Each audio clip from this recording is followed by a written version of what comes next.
casual MMOs are a little bit out of my normal bailiwick, but something we cover a lot on the side, especially sort of in the youth space. And worked with some of these guys before, and hopefully we can tie in a little bit about making casual games fun as well as just being casual. I think most of you will probably know most of the people on our panel, so we want to skip some of the long introductions and hopefully just jump into defining what this is actually about. Because something that I see popping up more and more is a blogger, you're getting press releases almost every day about casual MMOs. But it's a space that I think is still a little bit tenuous and kind of buzzwordy. So hopefully we can have everyone define what they think a casual MMO is and how they relate to it. Why are you on this panel? And Kyra, you want to kick us off? Sure. We'll start with games. I think the last panel did an awesome job of explaining why games can be fun and what they need to do to be fun. Needs to be structure, there needs to be a metagame, there needs to be a reason to be there, and all the factors of what makes games fun. And then you add social, and games are just more fun when you play together. And you can call them social gaming, you can call them virtual worlds. What you see with all the different variations and shapes and sizes and colors of these worlds is the different content, the different genre, the different metagame, the different reasons you're there. But I think, as a bucket, that sounds like casual MMOGs, and then what's a hardcore? And I think the difference is about the commitment required, right? So, it's really bad if you miss the raid when you're on a particular guild. And if you miss it, that game isn't as fun. You can play a casual MMOG hardcore. You can play, and if you look at all the numbers, even in any of the casual gaming space, the time spent is competitive with anything we would call a hardcore game. But you don't have to commit. You can, but you don't have to have fun. And I think that's probably a good way, other than the stereotypical, killing stereotype for hardcore. But I think other than that, I think it has a lot to do with the commitment level. Yeah, I could add to that. I think I agree completely with that, and that ultimately those criteria come down to accessibility. Casual games are, I think, by nature radically more accessible than hardcore MMORPGs. And what that means is that there's potentially a radically larger universe of customer base out there, and chance to be much larger than traditional hardcore MMOs. Right. I think Nexon pretty much fathered casual MMOs back in South Korea way back in the day. And that term works in South Korea because you have the hardcore MMOs with subscriptions, et cetera, and then we brought in games like Cartrider. But we hate the word casual in the States because it's all-encompassing, and there's too many things in there where when people talk about casual, they're talking about a Cartrider, they're talking about a Maple Story, they're talking about a Bejeweled, Diner Dash, et cetera. And they're all totally different types of games. So we don't like the term casual here. I think we like free-to-play, social games, but we don't like that term casual. Even our players, when we go out and do research studies, they don't like to be considered casual players of games, or they don't relate to that. And there's a different, a range of what people consider casual and what people consider hardcore. So for us, it's really about creating great social experiences that everybody can have access to, and that's pretty much about it. I mean, I don't know if casual... I don't know, a lot of people are making casual games now, but I don't know if they consider our games casual or not. I personally don't think that our games are casual by any means. So riff on that more. That word MMORPG also comes with is problematic in the sense it's a very catch-all phrase if you include it with this new concept of virtual worlds. So Gaia, we would not call a casual MMORPG or an MMO. In fact, we've got a quarter of our team working on building for 2 years an MMO, which will launch at the end of the summer. But Gaia itself, a site that went from 500,000 to about 5 million users over the last 2 years, is entirely different. In our words, we'd say it has elements of social networks and elements of games. And in fact, just to be clear, I think that Gaia, I'll make the supposition, they're not on the panel, but that Second Life and Habbo might say the same thing I'm describing here. I'm not sure, but we certainly see it as In essence, social networks are the 21st century version of the telephone. They're a tool you use, a tool to connect with your real-life friends and talk about the real world. And on the opposite edge, you've got MMOs like World of Warcraft, and even potentially in our world, we point to a game like Cartrider. But certainly a game like World of Warcraft, which is the 21st century version of the arcade. It's a place you go to hang out to play a game, and it's relatively immersive. And somewhere in between is something like Gaia and Habbo and potentially some others that we call online hangouts or virtual worlds. And what that means is I think it's the 21st century version of the mall or downtown. It's the place you go on the weekend or after school, is the place to go hang out and do dozens of different activities, from checking out shoes at one store to checking out music at another store to checking out girls to et cetera during the day. And at the end of the day, you go home, mom says, "What'd you do?" "Just hung out with my friends." Because those activities you wouldn't call them playing a game so much. They're just an excuse to have activities to end up riffing off of, to socialize and be with your friends. Well, Craig, what's your hourly engagement per month, per user? Yeah, so our median is 6. Our average is 12, and then our top guys, our hardcore guys, 60 hours. 60 hours. Right. Yeah. So to your point about casual. Right. Yeah. I don't think it's casual anymore. Yeah, Right. no, and that's true with NeoPets too, and it cuts across all the ages. I like the way you put it. It's like you have the right in this new category not to play a lot, not to use a lot of time, and not to use a lot of money. So there's a less investment required to have a good time. Well, Yet, let me try to jump in a little to get a few words in edgewise.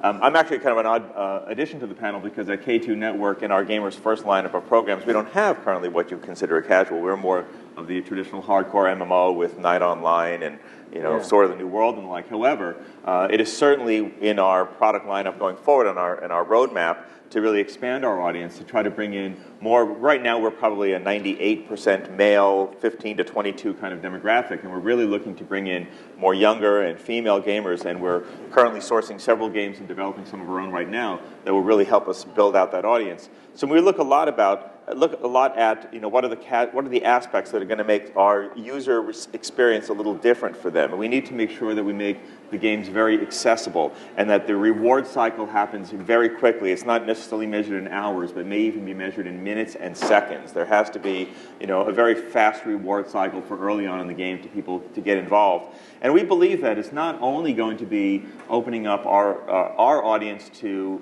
segments of the playing community that we don't currently reach. We fully expect a lot of our hardcore MMO players to also participate. I mean, I have a special case use study at home called my 14-year-old son, and I pay for his World of Warcraft account, and I pay for his Neverwinter Nights discs, and I also pay for his Pirates of the Caribbean, and I paid for his NeoPets for years, and I paid for his Dungeon Siege, not Dungeon Siege, RuneScape, right? So I see that there are times where he just needs that quick hit, needs to go in, get out fast, and there's other times where I say goodbye to him for the whole afternoon, and he's totally immersed in his hardcore game. So I definitely believe in the user basis that there's crossover, and it's something that we're looking at very, very carefully as we expand our offering over the next 2 years. Yeah.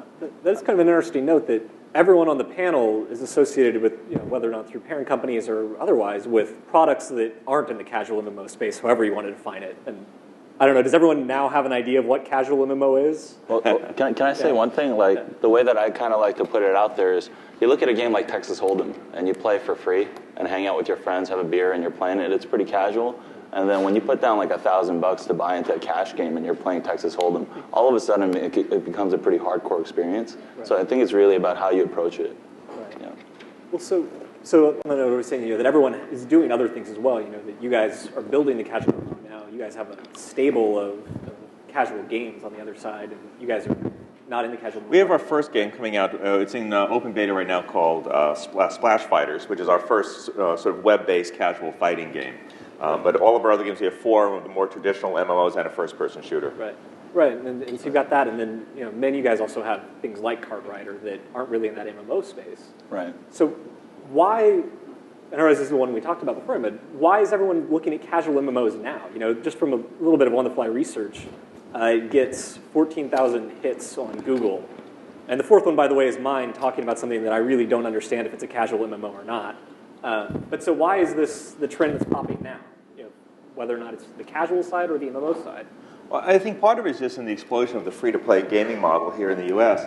I mean, as a consumer, you know, I have, as many of you probably have, a bookshelf full of $40 to $60 games sitting on the shelf, many of which were cracked open once or twice and then put back, and I didn't really get a very good value from that. However, when my son calls me every couple of weeks and said, "Dad, can I use the credit card to buy a $5 power up here or a $9 premium package there?" I know that every dollar spent is money well spent because he's already got himself into the game, he's made a commitment to the game, and now he's ready to spend his money, whereas before, it's a gamble. You know, when I buy that box from the store, is it going to stick with him? I don't know. Sometimes it's a great experience and they play it for a long time. Other times, I've really wasted $50 of my $60.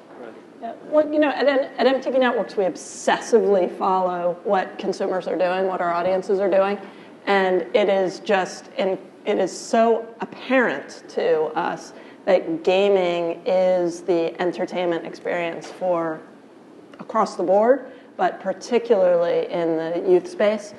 So I think there's a lot of focus on gaming, and then when you marry gaming with what's happening on the social networking side, and you see this explosion of virtual worlds, particularly with kids and tweens, and now seeping into other demographics, I think that may help explain why the term is being used more. Right. But the term is still funky. Right.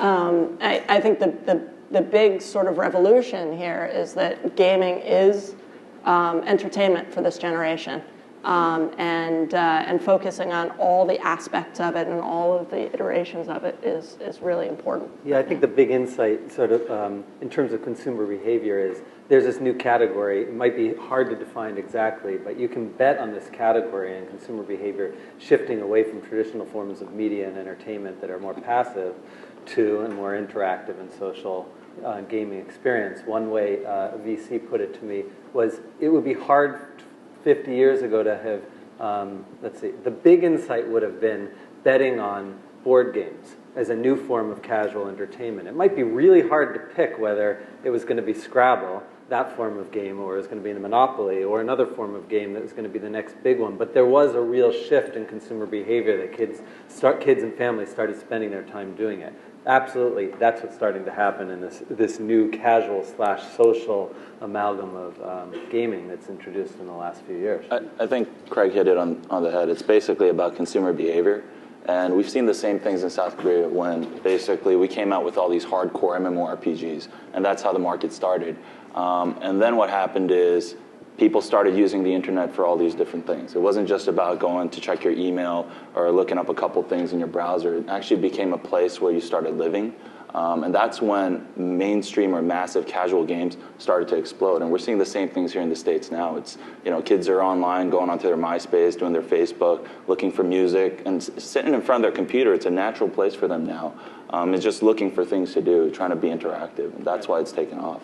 If I can just add one thing, I think when you try to lay all these games out, you'll find that they really exist along a continuum, and there's going to be, for sure, a gray area right in the middle where you're going to say, I'm not sure if this one falls into the hardcore category or the casual category. There are some clear examples where we'll say, well, this one's, a hardcore fighter, MMO, World of Warcraft style game.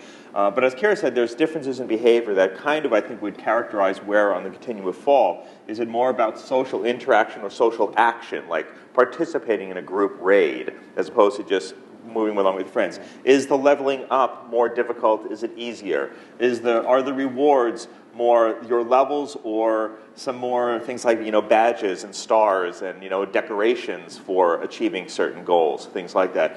How much is personalization of your character really the activity as opposed to the fight?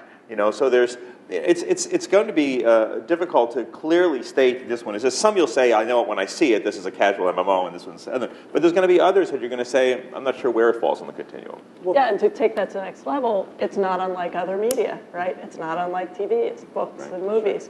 So, SpongeBob may be your, it's a great laugh, and you're done, and you don't need to see every episode to enjoy it, but you can still enjoy it as a super fan in lots of different iterations.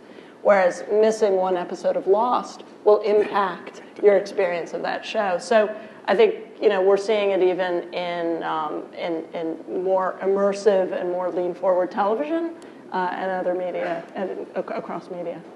So maybe drill down a little bit deeper into that. As you guys are saying, that there's certainly a continuum, that it's hard to pick any one bright line. But you guys are all coming from the developer standpoint of having to then build a product that's reaching out to the casual MMO demographic, right? So I'm assuming that somewhere in there you have more of an idea than that it's not entirely guesswork. Is there something that pushes it one way or the other, that you can pin down that says, this appeals to the casual MMO demographic as opposed to the hardcore MMO demographic? Well, I think the other thing is, though, that most of the market that we target has been completely underserved. Yeah. So if you talk about MMORPGs, you're really talking about subscription games that you have to buy for $50 and then pay whatever, 10 to 20 bucks a month to play them. And most teens can't do that. I mean, teens are probably the most social animals you're going to find out there, yet they have no access to any type of services that they can play. And that's why MapleStory is just totally taken off. We've got probably close to 6 million registered users, and we've spent very little money on marketing. It's because they're desperate for that type of content. It just doesn't exist out there. How important is the free-to-play aspect? Because that's something that you guys keeps coming up, but there are worlds like, say, something like Club Penguin or Mattel's Barbie. Absolutely critical, because even games, there's an issue of how you charge and whether it's going to be a subscription model or it's going to be microtransactions. But even the ones that you say, like Club Penguin, that have a subscription on top of it, start out as a free experience. It's this issue that virtually every one of the ones we're talking about is a free experience that you can get into with no investment up front. And the most radical ones are ones that you don't even have to download some type of an application. So I think that's actually really critical, primarily because of this payment mechanism issue. Kids have money, by the way. People in their under 10 and then in their teens up until 18 have money, but have very difficult ability to get that money from their wallet to the company. I think they have more flexible income than I do at this point. That's you personally, that may be an issue. Sure, yeah. I'm not your demographic, Well, so if that free-to-play element is crucial to get kids started, right, to give people that sample, obviously the point is at some point to get their money, right? So how do you get them to start paying you? Or are we, this is also advertising as an option? How do you monetize those free-to-play users? Right. Well, I think to start with the first point, it's not just the sampling; it's also about the community. It's really important that you build a community, so it makes it meaningful to buy into that.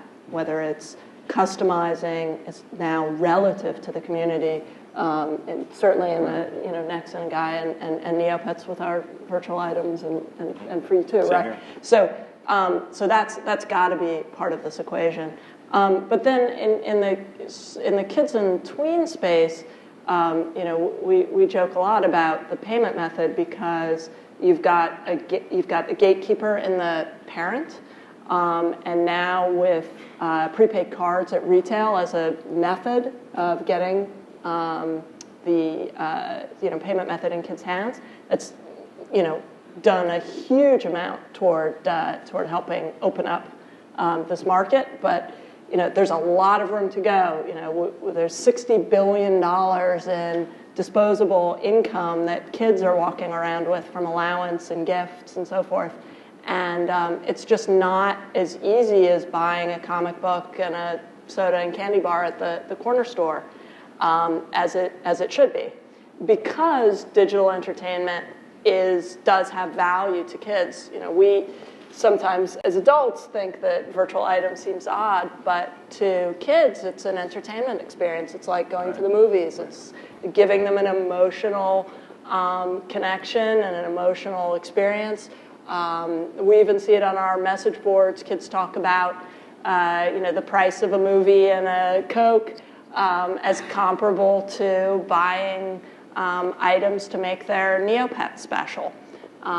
So it's certainly happening buying ringtones, buying iTunes. This generation completely understands digital entertainment. So really the barrier for us in the younger set is the payment methods. We have two people internally whose full-time job is to open up envelopes with single dollar bills and quarters in it.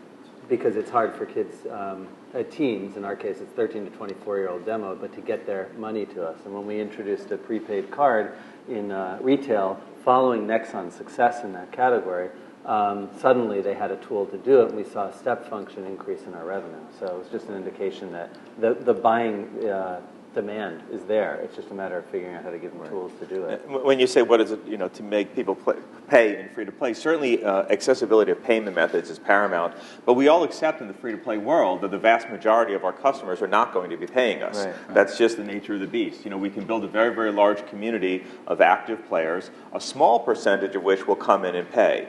The key for us then is to just understand on a really micro level, what are the key driving points? Who is buying from us? What are they buying? When in the gameplay cycle are they buying? How can I best, manipulate the dials on my machine to say, you know what, we're finding that a lot of people, when they do drop out, are a level 12. Maybe a promotion at level 11 would be a good thing to do to try to keep people going. Maybe I could spiff them a free promotional item at this point in the user experience to see if I can push them over the edge into becoming a payer. Who's bought before? Maybe I need to reward that behavior. So really understanding who your paying players are, what do they buy, when do they buy it, is really key in allowing you to optimize your revenues from the game, fully expecting that the vast majority of your players will never pay you. I would say that the key thing you have to do is to increase engagement. So a lot of people talk about casual games and they think that they can make money off of a game where somebody's engaging once a week for maybe like an hour. And I don't believe that really works. MapleStory players play over 40 hours a month. So when you get that player engaged for that long, we're actually selling social experiences. We're not selling items. And a lot of people don't understand that. Once people buy into the social experience, find value in it, then they'll actually start purchasing items. And no two games are the same. I mean, you really got to think about the psychology behind why somebody's buying something. So if you look at a game like Kart Rider, people are buying cars, they look cool, but they also function very differently, right? And then you look at a game like Audition, most of the items, it's a dance game, most of the items that are purchased are all vanity items. And that's because in Audition, the way that you compete is actually the way that you look when you're hanging out with people. So it really depends on the type of game that you're approaching. I think there's no one clear rule. But I would say that the most important thing is to increase engagement, make sure that a lot of players are playing for a very long time. Yeah, and I think that I like the way a couple of you guys have put this about the social aspect being maybe the key to that level of engagement. So when we actually have split our users and looked at their behavior, and you look at the top 10% who we call our hardcore users who are on all the time versus the others, the core difference in activities on the site they're doing is the new guys and the people who aren't as active are playing casual games alone on our site, flash casual mini games on our site, or hanging out in flash spaces that you call virtual worlds. The guys who are hardcore, who are also not only spending time, but spending a lot of money with us, are doing all of the social tools on the site. So, spending time in their profiles and communicating with other people and actually transacting in a marketplace where they're doing deals with other people on the site. So shifting them into that form, put very simply, they may come to play the games, they stay, and they pay because they've made their best friends. Right. And just to keep the engagement point, which is, I think, absolutely right, to take that to the next level, I think for all of us it's about a sense of ownership that our audience has, and wherever they are on that continuum of engagement, there's a real sense that it's their game. And as game engineers and social engineers at this table, part of our challenge sometimes is handing over that ownership and doing it in a way that really continues to make it meaningful for them, because it's really what drives them back. Well, yeah, NeoPets was one of the first to actually be in the space and allow so much user-generated content and communication, and it took off. That's probably the key thing that drove it. Well, at one point, Kyra, you had told me that, I think, correct me if I'm wrong, it's the way that you look at the users is that the reason they come to NeoPets is because of the avatar and that customization and identity. And what they do is play games, right? And there's that metagame of building an identity and building that sort of community and social atmosphere around it. But it's always supported by actual little activities inside of it. Yeah, I mean, I think the identity, the identity component to virtual worlds is so important, whether it's a relationship to caretaking in the case of NeoPets, or your avatar and your social experiences. That becomes such an important driver for stickiness. But again, sort of back to the earlier panel, there's so many other things going on in these metagames around earning points and acquiring wealth and shopping and customizing and creating your own experiences. There's lots and lots and lots of activities that make up that metagame, and how you combine that and deliver that for your audience will depend on that user or that user's mood that day. Games themselves become the thing they're spending the most time doing, but it's part of a mix, an activity mix. So the flip side of this might be that if you don't have a game that's, to Min's point, if you don't have a game that is extraordinarily engaging, and I think we're all lucky to be working on things that have, most time spent of a social networks on the net, and Min's game has off-the-chart numbers as well. So we have we've earned the right in the consumer's mind to be able to charge. But you might be in a situation where you have a game that doesn't reach that level, and so therefore you might just have to accept that you don't generate a lot of money from a user, and that's okay, and instead you've got more of a media model. Media business where you've aggregated an audience who's actually engaged more than on a TV show, but not as much as a hardcore MMO experience, and that's fine. You charge third parties to have access to them by advertising and product placement. I think that's a reasonable business model. That's something that you guys have a split between with sponsorships and virtual goods, and then you guys do as well. Is that something that, how do you see that split forming? Or what's the interest? And then I think K2 is mostly it's virtual items. Right, we're just beginning to start to experiment with some advertising this year. So what's the split between those? When you're looking at these casual users, is it just that once you get enough of a hardcore base that they're willing to spend money, it's worthwhile to start doing virtual goods, or how do you split that mix up? Well, NeoPets is going on our 10th anniversary next year. Started out with an ad sales model, and it's worked great. And it certainly appeals to advertisers because they're getting access to this very committed, lean forward user to engage in their brands. And thanks to our partnership with Nexon, we've been growing a virtual item sales business, and because it's new and because it didn't start with the game from the inception, it's come with its adoption challenges. And I think the point about it doesn't take, you only need a small percentage to engage to make it a very valid and valuable business. But I think what's important, also in the game balancing of it, is finding what the meaning will be for the users who want to add that additional customization to their experience, that additional entertainment experience. And that's part of the mix. But clearly, there's a demand there, and clearly there's a model for this as an entertainment experience. But Kyra, the way that you guys do it, you're very sensitive to the consumer when you're actually doing these integrated plans, right? Because that's what I've noticed. And we're kind of approaching it from two different sides or opposite ends of the spectrum, because we're all items, and now we're trying to figure out how to do ads. You guys started from ads, and now you're trying to do items.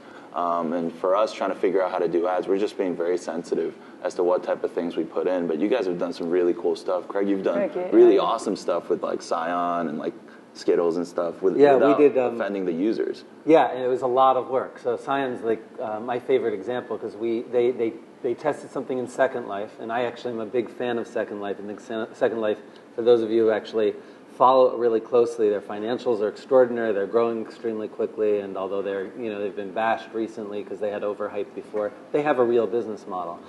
It's not an advertising model. And when people advertise and they're like Cyan, it didn't go that well. Cyan went in there, they put in cars, 6,000 cars distributed in 6 months. We made Cyan cars inside Gaia. We've broken 700,000 cars so far in about 6 months, and we're doing thousands a day. So how does it work? Well, when we started going into the advertising model, we actually started by spending 4 months. We had a senior salesperson responsible for it, digging in. He actually made a whitelist of what our users wanted in terms of advertisers. We turned down advertisers. We turned down many advertisers and a lot of money for the first year while we tried to find the right advertisers, the right fit. And then we spend an inordinate amount of time internally trying to figure out if you get the right advertiser, it actually adds value because kids do love brands, teens do love brands. They just like certain ones and not others, and they want to use them in a way that they're not forced on them. So if you can integrate them in such a way, which we did and we spent a lot of time on, you can actually do something that the user loves. In our case, Cyan gave our users the ability to have cars and do car racing inside our site. They appreciate it, and it's a cool brand. Right. That might not have worked with name your American car company that doesn't have this cool a brand at the moment. So trying to figure that out is actually really sensitive. Right. And advertisers are responding amazingly well to what Gaia's been doing, and I think that's the right approach, which is to your users will embrace when you find that pairing, and we've had that experience with sponsor games. It becomes part of the fabric of the site, and the audience embraces it. A lot of it's about just authenticity, right? And like really respect for your user base. You're talking about listening so closely to your daughter, or is it your son? I'm sorry, your son. And following his behavior and his needs, and then building around, in a more broad sense, what they're asking for. If you do that in a respectful way, there's ways to bring brands in, I think. Right. I'd be curious, too, because you're working with, I think, a slightly older demographic, or at least a different, Patrick, a different sort of user base. So what are you guys learning as you're starting to experiment, bringing advertising? Well, as of right now, we have no advertisement at all. We had a few promotional campaigns that we did with like Creative Lab and Alienware for some giveaways. But I'm actually taking notes on all of the good ideas that you guys are telling me right now so I can implement them as we go forward. I'm actually relatively new to the company. I've only been there for about 2 months, and it's been one of my initiatives as they came in. They said, Pat, can you also, as part of your other things, come up with our advertising solution? So ask me again in a couple of months, and I'll tell you what it's, or just watch our space at gamersfirst.com. Okay, will do. Yeah. With one thing that I want to point out that maybe you guys don't all realize about this panel is that every platform and brand here came kind of from the ground up. This isn't NeoPets is owned by Viacom now, but they didn't start off that way. This isn't a Disney panel. We have Gaia started with a couple of guys doing comic books in their apartment, right? And you guys started off just kind of a startup in the 90s, right? Yep. And weathered the .com boom and bust, and you guys pulled teeth to bring these titles here. Same thing in Korea. You guys started off. Is there space for people now? I mean, this is a booming market. With just the kids' worlds, there's over 100 at least right now in development that I've been tracking. Is there still space for people to do what all of your companies did, to start from the ground up and come in? Or is it really getting to be is the next space Disney or Nick? Because you guys are each devoting hundreds of millions of dollars in here. And I'm a serial entrepreneur, and I always think that there's opportunity in the world if you've got a good idea and the dedication to commit yourself fully to pulling it off. So I wouldn't discourage anyone here who wants to go out and try to compete in the space. Sure, it's going to get more crowded. Sure, there's going to be some consolidation and buyouts, but in some ways that works to your favor. There's one of the good things that's happened over the last couple of years is that we've really validated the free-to-play model in the Western economies here, and that capital is being made available to companies to help them grow and expand their businesses. So I think it's actually a very good time, for someone to go out there and start a business. I think it's a great time too. I mean, the way that we look at it, we're selling social experiences, culturally relevant experiences. So the market's starting with imported games from Korea or maybe China, et cetera. But all the big games in domestic markets are always created by domestic developers because they understand the needs of the culture. So I think it's a great time. The other thing that I predict is that a lot of developers are getting sick of working in these 100-man teams. And you're going to find a lot of innovation from maybe like 4-man, 8-man teams that start out, and then once they have something viable, you'll start growing the teams bigger. And we're going to see a lot of cool stuff coming out. I predict probably in the next 1.5 to 2.5 years. Yeah, we've done some research, and over half of kids and tweens are going on virtual worlds, and they're saying that it's their favorite thing to do online. I think that they're going to be growing up. So that's one thing, and I think there's a lot of demographics that are still underserved in this space, and there's a lot of opportunity there, including in the teen space where the first thing they're doing is going into social networking sites, so there's lots more opportunities for worlds like Gaia. I think not unlike any other entertainment business like television, there's lots of room for different genres and different ways to approach gaming. So I think there's definitely room for innovation there. Just knowing that unlike perhaps a video game business where the ship date, right. You all go home, here the ship date is where all the hard work begins. So right. Just being prepared for that. Craig, you were more pessimistic when I talked to you before this. Oh, yeah. Actually, I agree in the general sense that this category is just going to get huge. And I've been debating whether to share the name of somebody at a very senior media company, I guess I can't ultimately, who in private said to me, he said, Craig, we don't know how to keep our teams. We just don't know how to keep them because any of the large media companies are running into this, right? They're a victim of success. They're successful at building the last generation's form of entertainment, whether it was a magazine or a newspaper or a television show. And it's radically hard once you're good at that to switch and be good at this. And that there are few exceptions. Viacom's Viacom and Disney are the only two that are sort of moving really quickly in the space and have had some real success in it. But at the expense of the other parts of the traditional parts of the business, which is much, much harder to keep the teams. So there's a market here. The issue for me is that I think particularly in the kids space, Club Penguin actually created sort of a frenzy among VCs to invest in and put a lot of money behind Club Penguin type killers. So I think you'll see 50 of those in the next year. And I think that means, therefore, if you're any given one, your probability of success is lower. Right. That doesn't mean it's not a big opportunity. It depends on what your motivation going into it. The guys who started Gaia literally built it out of their apartment and built something they wanted to for themselves and their friends because they loved it. It happened to resonate with millions of other human beings and grow extremely quickly. I think that's the truth for NeoPets. It's the truth for the early games at Nexon.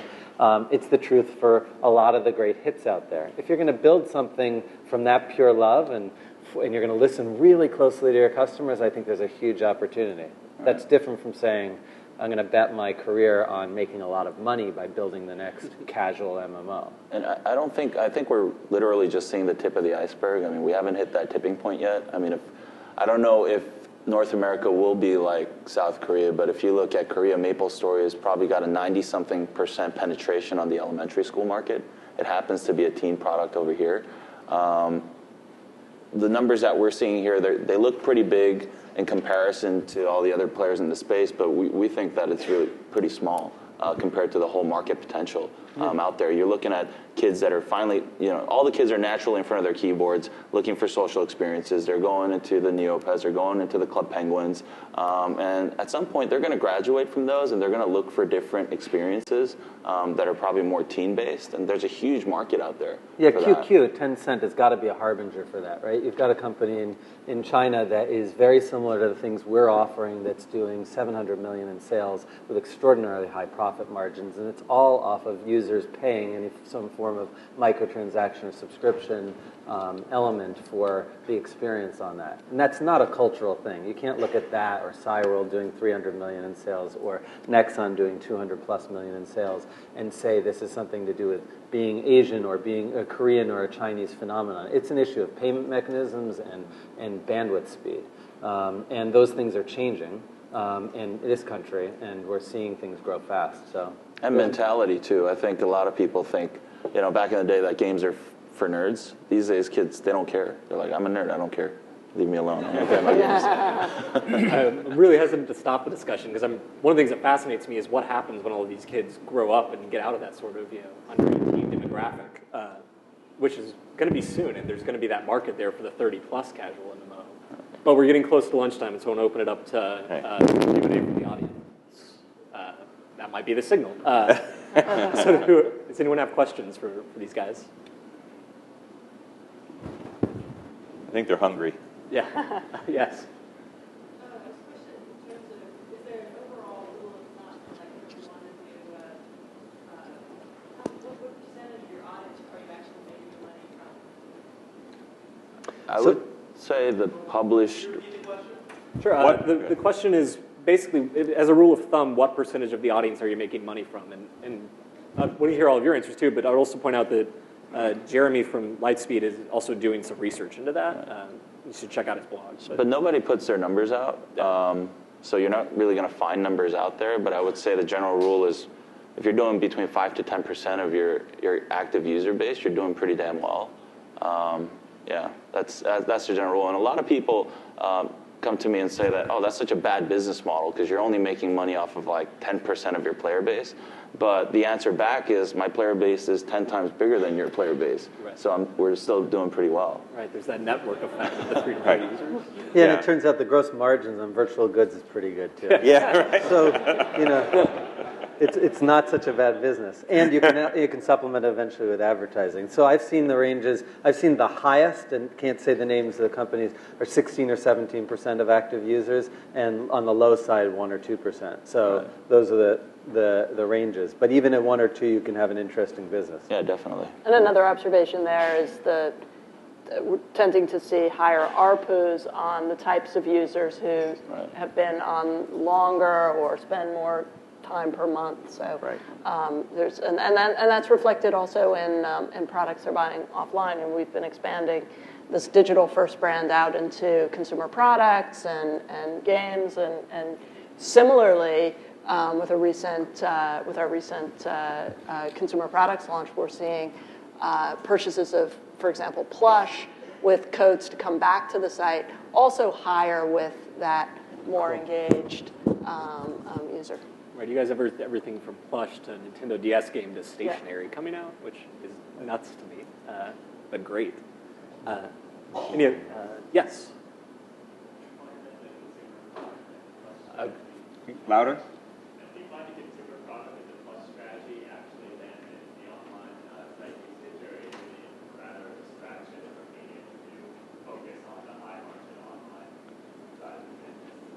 The question is, do you find the plush side or selling real-world products to benefit the online experience, or mostly a distraction from the higher margins? So do you mean, does the plush sales cannibalize your ability to make money online?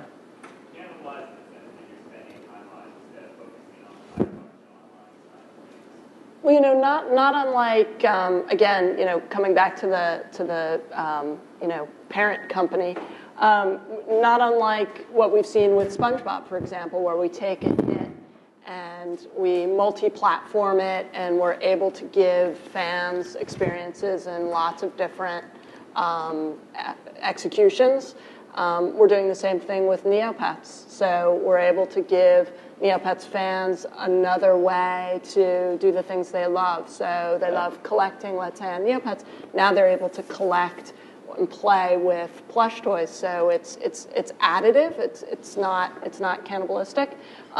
There's an added value though for us as well, which is having a virtual world that's been out there for 9 years.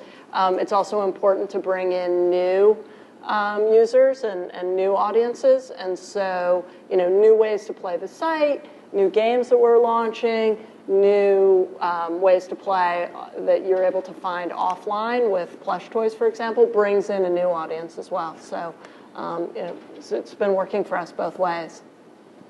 Yes, sir. I'm Neil Harris from the Hero Engine MMO platform.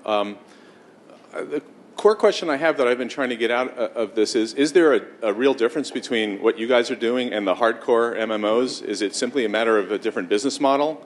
Is it, I mean, are there other differences like a thinner client or different production values? What is it that's going to, as time goes by and as the EAs of the world figure out that lowering the barriers to entry is a good thing, that's going to differentiate you guys from those guys? The quick answer is, I think Craig nailed it with accessibility. Yeah. Yeah, I totally agree. I think it's about accessibility. It's about price point. It's about being able to get the client easily. It's all those things that you just mentioned. I think those are the big differences. But in terms of actual engagement and what they're playing, I don't necessarily think that there's always a huge difference. Yeah, and long term, EA is a great company. Activision's a great company. They will figure out the space, and they will start doing things, and these distinctions will become less meaningful. But they're still, today, they are meaningful. There's a radically different experience in terms of the level of accessibility to some of these than there is to something like, like World of Warcraft. I went in, I got to level 7 over the last week in MapleStory because I wanted to play it and understand it. And I had a lot of fun doing it, and I still did it while I was working. I couldn't have done that while doing World of Warcraft. No, I mean, you are the CEO, so maybe you could. You got away with it. Shouldn't have admitted that. Yes, sir. After hours, I did that, of course. I wouldn't do it during the workday. Is it coming up? How do you both comply with COPA and successfully monetize the sub-13s? That's a Kyra question. Yeah. We're a 13 to 25-year-old site. If you're under 13, you don't come under Gaia. Or we do everything that's possible to be more explicit, to keep them off, to make it clear, etc. What obviously somebody under that age can technically get on by lying, but that's not our core base at all. And before Kyra explains everything regarding COPA, because she's the expert here on that, it's also about, I think, targeting your demographic, because it really is about communities. So for MapleStory in the States, in Korea it's purely an elementary school product. In the States we've targeted teens. I think we've done pretty well because of that. Our largest age group is actually 17 and 18 years of age. So we're just more immature? Yeah. No, but if you're 17 and 18 and you're starting to play with like 5, 6-year-olds, that might not be the best social place that you want to hang out. Yeah. Well, NeoPets' core audience is 9 to 14, so we absolutely cross over into that under 13, and we need to comply with COPPA across the board. So I'm very committed to that. The challenge really comes right back to the payment methods. It's not so much a privacy issue. We can comply with all of the privacy rules and still market services. We just tell kids that they're going to need to get a parent, and that sort of loops right back to the payment gateway challenge. And I think that we're seeing, as Craig mentioned, same thing with prepaid cards being just so much easier for kids to get their parents to buy them a prepaid card at retail than going online and taking out a credit card. It's just not as natural, and it's not as easy to do. I think the more, and I beseech the VCs in the room, the more we can do to make the payment methods easier for this age group would just be great, because the demand is there. Interestingly, side note, NeoPets also has a 20% adult audience, the casual gaming fans that we call in the space. Adults, like NeoPets like Raw. NeoPets. No. No, there are super fans out there, and because the payment method is so challenging, we're actually seeing a higher adoption in that fan base. I think probably just 2 more questions. Yes, sir. The social experiences that you see taking place that really contribute to the depth of engagement. Are those primarily around people connecting with people that they already know in the offline world, or is it more about meeting new people? On Gaia, it's more about, it's amalgam of both, but it's much more about meeting new people than what a social network experience is. You know, so Facebook and MySpace, even though Facebook positions MySpace as a place where you go to, you know, it's not about your real you, it's actually mostly about hanging out with a small number of your closest friends and going on over and over and using it the way somebody 10 years older would use email to stay connected. Gaia feels a lot more like, yeah, because you can, and I think this isn't just Gaia, I think any place where you have an avatar that represents you allows an extra level of getting to separate yourself from your core who you are, and allows a little level of less consequences, and therefore you can connect with like-minded souls in a way that's harder to in the real world. Ever had the airplane effect? You meet somebody, sit next to them on the plane, and they open up and share everything in their life. And you have this incredibly deep connection with that person, more so than you might with somebody who you work with every day for years, because you're never going to see them again, right? Meaning there's no consequence, so you can share stuff deeper. And you end up having a much more deep, not superficial at all, connection with another human being. I actually think one of the magical things about virtual worlds is the chance to do that, is to connect and share stuff or experiment with when you're exploring with your self-identity with stuff that you can't necessarily do in the real world. And the added benefit is you make new and deeper and closer best friends than you might at your own high school, your own college, or whatever.